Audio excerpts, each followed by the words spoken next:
భారత్ అంతరిక్ష చరిత్రలో కొత్త అధ్యాయం విక్రమ్ 1 విజయగాథ. ఈరోజు భారత అంతరిక్ష చరిత్రలో ఒక కొత్త అధ్యాయం ప్రారంభమైంది. శ్రీహరికోటలోని సతీష్ ధావన్ స్పేస్ సెంటర్ నుంచి స్కైరూట్ ఏరోస్పేస్ రూపొందించిన విక్రమ్ 1 రాకెట్ విజయవంతంగా అంతరిక్షంలోకి దూసుకెళ్లింది.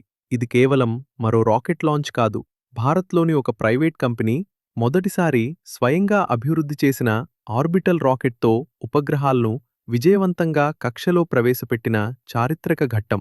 ఈ మిషన్కు ఆగమన్ అనే పేరు పెట్టారు. భారత యువ శాస్త్రవేత్తల ప్రతిభ, దేశంలోని ప్రైవేట్ స్పేస్ రంగం సామర్థ్యం ప్రపంచానికి మరోసారి నిరూపితమైంది.